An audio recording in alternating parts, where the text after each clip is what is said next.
Olá pessoal, tudo bem? Aqui vos fala é o professor Salomão. Pessoal, vamos aqui, portanto, dar seguimento à nossa videoaula. Vamos tratar, portanto, pontualmente, pessoal, de aspectos correlatos à constituição do crédito tributário. Nesse sentido de consequência, vamos tratar pontualmente da teoria dualista e da teoria monista, relativo à constituição do crédito tributário e, subsequentemente, o nascimento do crédito tributário. Bem, pessoal, nessa medida de consequência, queria lembrar para vocês que o CTN adota expressamente a teoria dualista.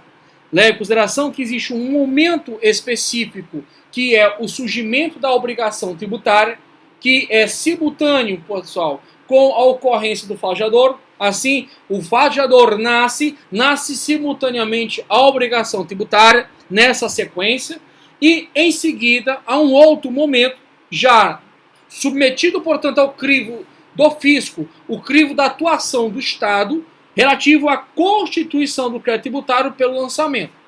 Então, pela teoria dualista, nós temos um momento que é o mundo fenomênico, está aqui colocado aqui para vocês, o mundo fenomênico, e, subsequentemente, temos aqui um outro ponto, que é o fisco atuando, realizando a percepção do crédito tributário. Mas, para tanto, existe aqui um plano claro, que é a constituição do crédito tributário por meio do lançamento. Bem, de toda maneira e toda consequência, vamos aqui pontualmente iniciar a análise pela teoria dualista. Veja, na teoria dualista, pessoal, a obrigação nasce com a ocorrência do fato gerador. É uma relação sine qua non de interdependência. Sequencialmente, nós temos o que, gente? O nascimento da relação jurídica tributária. Só que o crédito tributário ele ainda não existe nesse mundo. O crédito tributário ele ainda não existe nesse momento. Não há que se falar no mundo jurídico tributário de crédito tributário. O crédito tributário só de se falar pontualmente se tiver o que, gente? Um fenômeno aqui associado, que é pontualmente, pessoal, o lançamento fiscal. Sequencialmente, ocorrido o lançamento fiscal, há o crédito tributário. Vimos anteriormente que nos termos do artigo 149, 147, 150 do CTN, nós temos a constituição do crédito tributário. Em especial, atenção ao artigo 142 do CTN, que diz o seguinte, vamos lá? Compete privativamente à autoridade administrativa. Veja que a expressão privativamente, ela fala aqui pontualmente, no que tange especificamente ao tributo lançado por declaração ou de ofício. Nesse sentido de consequência, nós temos uma atividade privativa quanto à homologação do lançamento dos tributos que submetem ao autolançamento. Bem, compete privativamente à autoridade administrativa constituir o crédito tributário pelo lançamento. Assim entendido, o procedimento administrativo, que inclusive, pessoal, ele é de ordem vinculada, estar aqui de forma correlata no parágrafo único do artigo 142, sendo de tal maneira que não poderá jamais se furtar de realizar o lançamento a autoridade fiscal, na medida em consequência que poderá responder por responsabilidade funcional e, sequencialmente, crime. Poderá responder também pela prática de crime. Nessa medida de consequência, nós vamos voltar aqui pela teoria dualista, mais uma vez, existe um momento fenomênico, que é o nascimento, portanto, da obrigação tributária, que decorre essencialmente do fato gerador. O fato gerador, ele reflete, portanto, pessoal, a hipótese de incidência que, materializando-a no mundo fenomênico, concretiza, portanto, nesse primeiro estágio, o nascimento da relação jurídica tributária. Não há que se falar em crédito tributário. Então, sequencialmente, é o ponto de vista da teoria monista. Então, o fato gerador ocasiona o surgimento da obrigação tributária, sequencialmente, a relação jurídica tributária. Podemos falar de crédito tributário? Não. Só podemos falar de crédito tributário se tiver o quê, gente? O lançamento fiscal. E isso está estampado lá no artigo 142. Compete privativamente à autoridade administrativa construir o quê, gente? O crédito tributário pelo lançamento. Nesse sentido e consequência, reverbera a atenção o artigo 139 do CTN, que diz: o crédito tributário decorre da obrigação principal e tem a mesma natureza desta. Então, precisa essencialmente de quê, gente? Primeiro haver obrigação tributária para assim surgir o que, gente? O crédito tributário. Porque o crédito tributário decorre da obrigação principal. Nessa medida e consequência, leitura do artigo 113 do CTN, em especial atenção, os parágrafos 1º e 3º. Olha o que diz. A obrigação tributária principal é perdoe-me, gente, eu estou lendo mentalmente. Vamos lá. A obrigação tributária ela é principal ou acessória. A principal surge com a ocorrência do fato gerador. Tem por objeto o pagamento de tributo ou penalidade pecuniária e extingue-se juntamente com o crédito dela decorrente. Faça aqui uma revisão clara ao artigo 139. Parágrafo 3º. A obrigação acessória, pelo simples fato de sua inobservância, converte-se em obrigação principal. Relativamente ao que, gente? Ao pagamento de penalidade pecuniária. Essa conversão aqui sintonizada, pessoal, não é que a obrigação acessória deixa de existir e surge em cima dela uma obrigação principal. Não. É que ela reverbera, ela ressoa de que, se não for observado a obrigação acessória, ela vai dar nascimento à obrigação principal, no que tange pontualmente ao pagamento de quê, gente? De penalidade pecuniária. Nessa medida e consequência, o parágrafo 2º nos conceitua do seu artigo 113 o que é uma obrigação acessória. Olha o que diz. A obrigação acessória decorre da legislação tributária. E como sabemos na leitura do artigo 96, é um conceito amplo. A expressão legislação tributária compreende das leis, tratados, convenções internacionais, decretos e normas complementares que versam no todo ou em parte sobre tributo e as relações jurídicas a eles pertinentes. Voltando ao artigo 113, nós temos que a obrigação tributária acessória decorre da legislação tributária e tem por objeto o que, gente? Prestações positivas ou negativas. Veja pontualmente, quando você declara imposto de renda, você realiza prestações positivas. Quando você autoriza a autoridade fiscal fiscalizar os livros contábeis da sua empresa, são prestações negativas. Facere, não facere. Nela previstas no interesse da arrecadação ou da fiscalização de tributos. É interessante observar que, mesmo uma entidade sendo imune, mesmo uma entidade tendo isenção, não lhe furta, não lhe afasta, não lhe é, portanto, pessoal, dado a prerrogativa de não realizar as prestações relativas às obrigações acessórias. E mesmo na situação em que envolva anistia. Bem, pessoal, reverberando as informações mais uma vez, na teoria dualista nós temos dois momentos bem claros. Temos o mundo fenomênico, que é o que onde nasce a obrigação tributária, e temos um mundo específico, onde o fisco irá realizar a persecução, a busca do crédito tributário. Pontualmente que, para tal, existe um mar divisor, que é o lançamento fiscal, cujo prazo decadencial para que haja a construção do crédito tributário é de 5 anos, nos termos do artigo 173 e 150, parágrafo 4º do CTN. Veja pontualmente que, pela teoria dualista, existe nesse sentido dois momentos. Um momento em que nasce a relação jurídica tributária e um momento em que o fisco está realizando a persecução do crédito tributário. Só que, pessoal, tem uma teoria também muito respeitada, mas não traz muita ressonância na literatura jurídica em geral. Os doutrinadores não convolam no sentido, mas ele é bastante inteligente, bastante perspicaz, que é a teoria monista ou do processo de concreção do crédito tributário, também chamado por outros juristas de teoria dos graus de eficácia. Essa teoria, pessoal, eu não sei se eu coloquei. Ela foi amplamente representada no Brasil pelo jurista Ricardo Lobo Torres. Lá traz as seguintes circunstâncias. Nós temos um momento específico, que é o mundo fenomênico, que, da mesma medida em que nasce o fato gerador, nasce o que, gente? A obrigação tributária. Havendo, portanto, essa sintonia, tem que se falar de crédito. Ela reflete, de certa maneira, a percepção civilista de que se há crédito é porque há obrigações. Se há obrigações é porque há um crédito envolvido. A expressão crédito, pessoal, só a nível linguístico, etimológico, ela vem do latim credere, ou creditum, que denota a ideia de por fé, por confiança. Nessa medida e consequência, nas relações jurídicas cíveis, nós temos uma relação de confiança de quem acredita no indivíduo, concedendo-lhe valores, concedendo-lhe créditos, concedendo-lhe vantagens, que é o caso do credor, E na outra medida, a situação do indivíduo que se comporta, portanto, como aquele que deverá adimplir futuramente ou de imediato uma obrigação contraída, que é o devedor. Só que na realidade jurídica, pessoal, tributária, ela não reverbera esse sentido. Acabamos de ver pontualmente no artigo 142 que é o lançamento fiscal que realiza o quê, gente? A constituição do crédito tributário.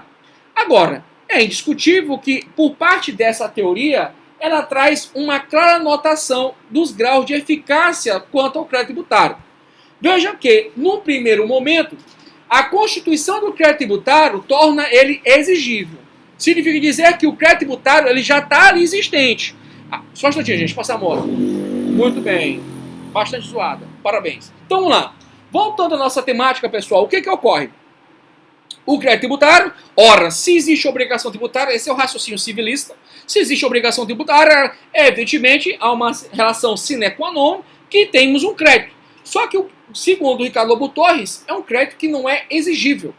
Ele só vai ser exigível com a constituição do crédito tributário. Sequencialmente, pessoal, é indispensável que, ao longo de todo o processo de persecução do crédito tributário, vai haver um momento pontual em que esse crédito tributário, pessoal, vai se tornar exequível. Vai se tornar, portanto, objeto de execução. Nessa medida e consequência, nós temos aqui, categoricamente, no CPC, um rol, repito, um rol, mais uma vez, um rol de títulos executivos extrajudiciais. Veja no inciso 1, a galera de empresarial, nós vamos inclusive gravar videoaulas de recuperação de empresa e falência, aguardem por favor, e peço atenção para vocês que após gravar essas aulas eu vou referendar duplicada. Não esqueci da matéria, vamos aqui trabalhar.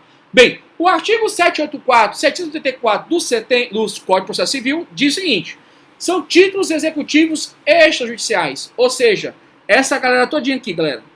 Só que, pontualmente, nós temos aqui no inciso 9 um documento interessante, que é a CDA, a Certidão de Dívida Ativa. A CDA, pessoal, ela viabiliza o quê? Viabiliza com que a Fazenda Pública das esferas das unidades federativas, União, Estados, DF, Município, possam propor a sua competente ação de execução fiscal. Deixa o camarada tocar o som dele aí. Muito bem. Parabéns. Deixa ele passar. Ótimo. Agora vamos continuar. Todo mundo aqui é feliz, viu, gente? Eu respeito todo mundo. Então vamos lá. Na CDR, que é, portanto, pessoal, o título executivo extrajudicial, viabiliza o quê, pessoal? Viabiliza, portanto, que a autoridade fazendária, repito, a autoridade fazendária possa, evidentemente, pessoal, propor a ação de execução fiscal. Bem, nessa medida de consequência, eu gostaria, portanto, de apontar que, na teoria monista, em que envolve o processo de concreção do crédito tributário, essa expressão é titulada por Ricardo Lobo Torres, e também a doutrina aponta a expressão teoria dos graus de eficácia. Essa prerrogativa pontual leva em consideração que, no momento em que há obrigação tributária, é indiscutível que há um crédito tributário. Até porque falarmos em obrigação é falarmos de crédito. Esse é o raciocínio civil. Sequencialmente, quanto ao lançamento fiscal, torna o crédito o que, gente? Exigível. Na mesma medida e consequência, quando há inscrição em dívida ativa, torna o crédito o que, gente? Exequível. Bem, feito tais expoentes, pessoal, gostaria de reverberar a seguinte situação. Olha só. Vamos aqui, portanto, levar em consideração a literatura do CTN, nos termos do artigo 142, que faz, portanto, uma clara divisão dos termos. Bem, vamos adaptar as referências da teoria dos graus de eficácia porque é importante para nós. Por mais que tenhamos adotado a teoria dualista, é indiscutível a contribuição da teoria monista para a gente entender alguns aspectos. Inclusive, pessoal, o próprio CTN, olha só como é importante, no seu artigo 174, ele fala de crédito tributário definitivamente constituído. E um crédito tributário definitivamente constituído, pessoal, é porque ele passou por graus de concreção, graus, portanto, de eficácia. De certa maneira, o respeitadíssimo jurista carioca não estava equivocado. Aliás, ninguém está errado nessa história. São pontos de vista, são particularidades e muito bem feitas. Bem, nessa medida de consequência, no mundo fenomênico, nós temos o nascimento da relação jurídica tributária. Sequencialmente, com o lançamento fiscal, nós temos o que, gente? Conforme a tabela aí no quadro, conforme a ilustração, a constituição do crédito tributário. Ao longo de todo o debate administrativo, na seara de uma relação jurídica linear, formada entre o contribuinte ou responsável tributário e o fisco, nós temos o alcance a chegarmos no crédito tributário exequível. Bem, de toda maneira, toda consequência, pessoal, nós temos que lembrar que o que meia a constituição do crédito tributário e o crédito tributário se tornasse exequível é a constituição definitiva do crédito tributário. E isso você vai encontrar pontualmente no artigo 174 do CTN, que diz o seguinte: a ação para a cobrança de crédito tributário prescreve em 5 anos, contado da data da sua constituição definitiva. E o que seria a constituição definitiva desse crédito, pessoal?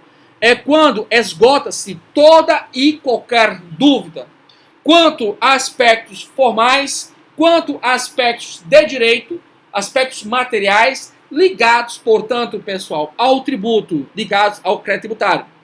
Assim sendo, quando há a constituição do crédito tributário, não perdura qualquer dúvida no âmbito administrativo quanto à validade do crédito, ou melhor, quanto à existência, quanto à validade.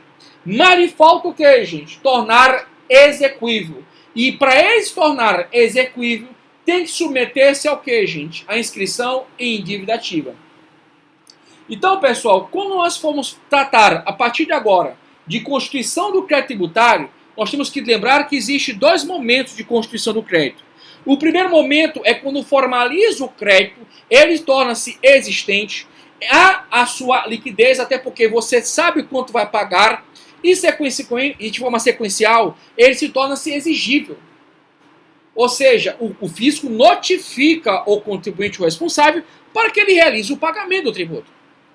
Agora, no outro patamar, meia entre a constituição do crédito tributário e o crédito tributário tornar exequível, é aqui desenhado em laranja, na expressão aqui CDC, que é o crédito tributário que é, gente, definitivamente constituído.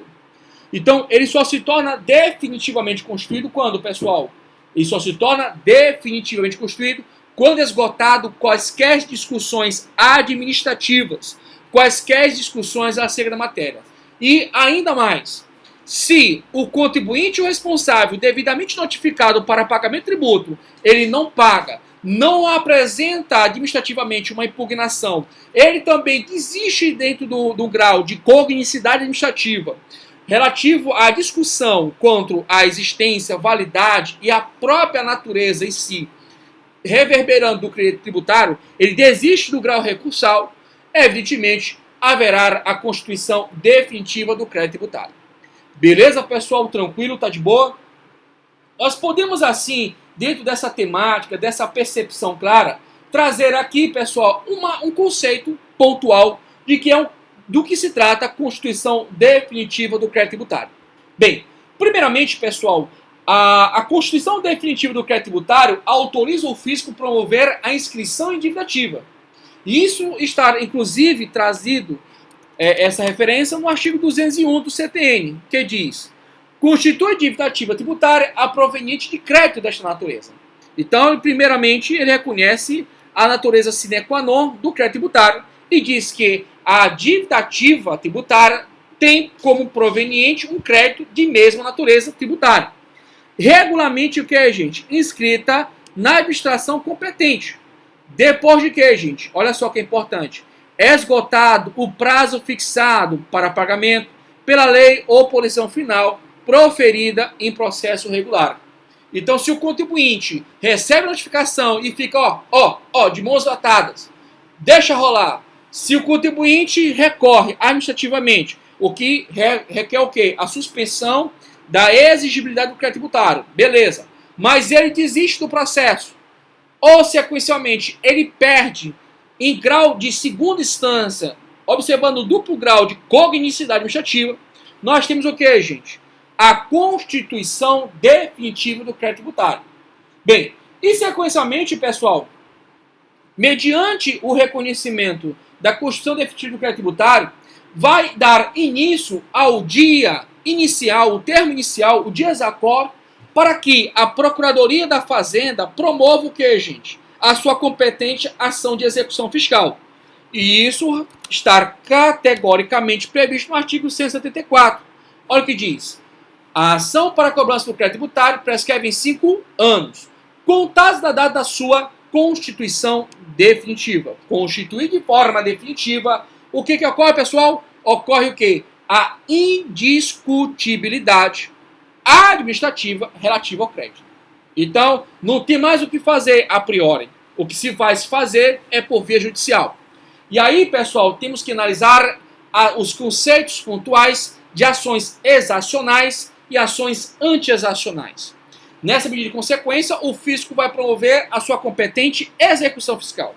Compete, portanto, pessoal, além da exceção de pré-executividade, o contribuinte responsável vai lá promover os embargos à execução. Isso dentro de uma seara judicial, observando especificamente essa divisão, esse mar divisor entre ações exacionais e anti-exacionais. Ou seja, uma promovendo a persecução do crédito tributário, a execução do crédito tributário, e sequencialmente nós temos as ações em que criam barreiras para a satisfação do interesse fiscal por parte da Fazenda Pública. Sequencialmente, nós temos que revelar que o artigo 784, inciso 9 do CPC, traz categoricamente que a certidão de dívida ativa, veja que primeiro nós temos o quê? A inscrição da dívida ativa, e isso gera o termo de inscrição. Aliás, eu vou logo falar disso. Vamos logo aqui, especificamente, trabalhar a seguinte conotação. Veja, primeiro nós temos o que, gente? A inscrição de dívida ativa e, sequencialmente, ao termo, nesse sentido, o documento pontual que informa tal relação. Só que, pessoal, olha que ponto interessante. Se ocorrer uma regular inscrição em dívida ativa daquele crédito tributário, vai gozar o crédito de quê, gente? Olha só, goza da presunção de certeza e liquidez. Essa presunção, pessoal, ela não é absoluta. É uma presunção o quê, gente? Relativa. E olha só, cara, isso aqui é muito... Desculpa a franqueza, mas é muito bem feito. Olha só, e tem o efeito de prova pré-constituída. Traz uma referência pontual à mesma essência de, em outras palavras, existe um direito líquido e certo do fisco de cobrar. Show de bola, né?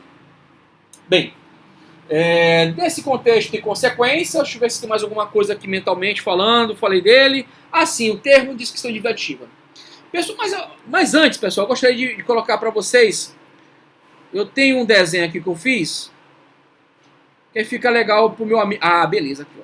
Fica legal para você conseguir visualizar o que eu vou falar para você, tá bom? Olha isso aqui, meu querido, ó. Vamos aqui, olha isso aqui. Então veja, pessoal. Quando nós falamos em inscrição em dívida ativa, coloquei inclusive aqui embaixo, é porque esgotou todo o prazo fixado em lei para pagamento. Associado a isso também temos o que, gente? O esgotamento de toda a discussão administrativa. E isso vai ser o que, gente? Olha só, inscrito em dívida ativa, evidentemente, como vimos anteriormente, gera especificamente uma presunção. Presunção essa o que, gente? Absoluta? Jamais. Relativa. Porque senão não tinha processo, não tinha advogado, não tinha debate judicial. Não estaria aqui eu discutindo isso. Então, veja, é uma presunção relativa. É uma relativa. Mas cabe o que, gente? Prova em sentido contrário. Veja que há uma concentração muito forte do debate factual e jurídico na seara administrativa. E aqui nós temos uma sintonia contábil e jurídica de forma introspectiva, endógena, que não pode ser ignorada. O advogado da área tem que ter noções mínimas, aliás, até intermediárias de contabilidade, para se dar bem. Bem, dando seguimento ao nosso trabalho, pessoal, então o que eu queria mostrar aqui para esse desenho? Veja pontualmente que depois de inscrito em dívida ativa, nós temos o que, gente? A emissão da CDA. E a emissão da CDA, ela já vem, pessoal, pontualmente com essa presunção. Uma presunção de certeza e liquidez e tem efeito de quê, gente? De prova pré-constituída. Agora, é uma presunção absoluta? Não. Porque ela pode ser o quê, gente? Ela pode ser ilidida por prova inequívoca. Vamos aqui ao parágrafo único do artigo 204. Olha o que diz. A presunção a que se refere este artigo, ela é relativa e pode ser ilidida por prova inequívoca. A cargo de quem, gente? Do próprio fisco? Não. O fisco está lá, ele quer o crédito, ele quer recursos para manter a máquina estatal. Então, fica ao cargo de quem, gente? Ao ônus de quem alega, a cargo do sujeito passivo ou terceiro que aproveite. Pessoal, é a mesma terminologia de noção que nós falamos do IPTU, que compete ao contribuinte dizer, ora, eu não recebi o carnê de IPTU. O ônus da prova é para quem, gente? Para o fisco? Não. O fisco já constituiu o crédito tributário. Ele te notificou. Para notificar é o quê? É o carnê do IPTU. Então compete a você discutir não ter sido notificado. Nessa medida de consequência, pessoal, quanto à notificação, para a gente encerrar esse bloco, muita informação, artigo 160 do CTN diz o seguinte, quando a legislação tributária não fixar o tempo do pagamento, o vencimento do crédito tributário ocorre 30 dias depois da data em que se considera o sujeito passivo notificar o lançamento. Pessoal, para concursos e OAB, olha só, essa data tem que estar no teu coração, mente e espírito. São 30 dias. Beleza, pessoal? Tranquilo? Tá de boa? Bem, deixa eu ver se eu tenho mais alguma coisa aqui. Falei, dualista, concreção. Falei. Bem, pessoal, é aqui que é o ponto de nossa fala, tá? Bem, sequencialmente nós iremos analisar pontualmente os fenômenos da prescrição e decadência. Eu não estudo esse fenômeno lá em extinção do crédito tributário. Eu já chego logo direto. Depois que eu falo da constituição efetiva do crédito tributário, eu já trago esse tema para vocês. Tá? É assim que é minha didática e nunca tem falhado durante esses 10 anos. Então, veja, lógico, quando chegar em extinção do crédito tributário, eu vou repristinar a informação. Mas, por enquanto, eu queria que você estudasse essas informações pontuais e iremos no próximo bloco, vamos dividir a análise primeiro da decadência e sequencialmente da prescrição, tá bom? Meus queridos e queridas, muito obrigado pela atenção de todos vocês. Lhes desejo bom dia, boa tarde, boa noite, fiquem em paz e até a próxima, se Deus quiser. Muito obrigado, senhor.